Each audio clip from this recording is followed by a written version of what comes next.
ಆಚೆ ಇವತ್ತು ನನ್ನ ಜಾತ್ರೆಯಲ್ಲಿ ಪ್ರಪೋಸ್ ಮಾಡ್ದ. ಹಾಂ, ಗೊತ್ತಿರೋ ವಿಷಯನೇ ಅದು. ಐ ಮೀನ್ ನನ್ನ ಹತ್ರನೂ ಹೇಳ್ಕೊಂಬಂದಿದ್ದ, ಇವತ್ತು ಪ್ರಪೋಸ್ ಮಾಡ್ತೀನಿ ಹಾಗೆ ಹೀಗೆ ಅಂತ. ಪಾಪ. ನಿಮ್ಗೇನು ಆಘಾತನೇ ಆಗ್ತಾ ಇಲ್ವಾ?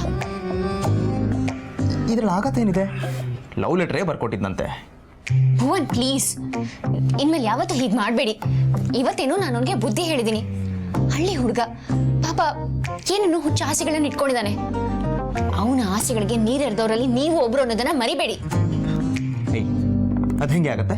ಹಾಂ, ನಾನು ನೀನು ಗಂಡ ಹೆಂಡತಿ ಅಂತ ಈ ಜಗತ್ತಿಗೆ ಹೇಳೋ ಆಗಿಲ್ಲ. ನಾನು ನೀನು ಜಸ್ಟ್ ಹಾಯ್ ಬೈ ಫ್ರೆಂಡ್ಸ್ ಅಂತ ಹೇಳಿದೀವಿ ಅವನಿಗೆ. ಅಂಥದ್ರಲ್ಲಿ ಅವ್ನು ಬಂದ್ಬಿಟ್ಟು ನೀನು ಲವ್ ಮಾಡ್ತಿದ್ದೀನಿ ಅಂತ ಹೇಳಿದ್ರೆ ನಾನೇನು ಮಾಡೋಕ್ಕಾಗುತ್ತೆ ಹೇಳು? ಹಾಂ, ಮುಚ್ಕೊಂಡು ಅವ್ನು ಹೇಳಿದ ಕೆಲಸ ಮಾಡೋ ಪರಿಸ್ಥಿತಿಲಿ ಬೇರೆ ಇದ್ದೆ ನಾನು ಅವಾಗ.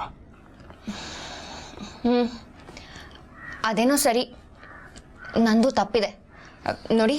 ನಾನೇ ನಿಮ್ಮ ಹತ್ರ ಗಲಾಟೆ ಮಾಡ್ಕೊಂಡು ಹೋಗೋಕೆ ಬಂದಿಲ್ಲ. ವಿಷಯ ಹೀಗಿದೆ ಅಂತ ಹೇಳೋಣ ಅಂತ ಬಂದೆ ಅಷ್ಟೇ. ಇನ್ಮೇಲೆ ಏನಾದರೂ ಅವ್ನು ನನ್ನ ಸುದ್ದಿ ಕೇಳಿದ್ರೆ ಸರಿ ಬುದ್ಧಿ ಹೇಳಿ, ಅಷ್ಟು ಸಾಕು.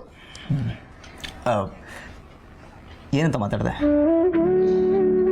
ಅದೇನೋ ಹೇಳಿದ್ದೀನಿ ಬಿಡಿ. ನನ್ನ ಪ್ರಕಾರ ಅವನಿನ ಮೇಲೆ ನನ್ನ ತಂಟೆಗೆ ಬರಲ್ಲ ಅನ್ಸುತ್ತೆ. ನೀನು ಚೆನ್ನಾಗಿ ಕ್ಲಾಸ್ ತಗೊಂಡಿರ್ತೀಯ, ಮೊದಲೇ ಟೀಚರ್ ಅಲ್ವಾ ನೀನು? ಸರಿ, ನಾನು ಬರ್ತೀನಿ. ಥ್ಯಾಂಕ್ಸ್. ಥ್ಯಾಂಕ್ಸ್ ಏನಕ್ಕೆ? ಅದೇ ಕಂಬಳಾಗೆದ್ದಕ್ಕೆ. ಕೆಲವು ಸಲ ನಿಮ್ಮ ಹುಚ್ಚಾಟಗಳಿಂದ ಒಳ್ಳೆ ಕೆಲಸನೂ ಆಗುತ್ತಲ್ವಾ, ಅದಕ್ಕೆ. ಹೇ ಹೇ, ಥ್ಯಾಂಕ್ಸ್ ಶ್ರದ್ಧಾ. Good night.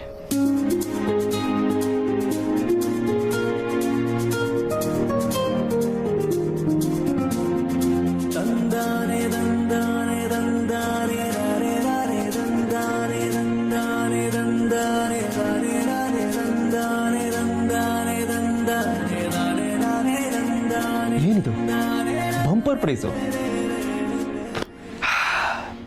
ಕಡೆಗೂ ನನ್ನ ಮೇಲೆ ಸ್ವಲ್ಪನಾದ್ರೂ ಕರುಣೆ ತೋರಿಸಿದೆಯಲ್ಲಪ್ಪ ದೇವರೇ.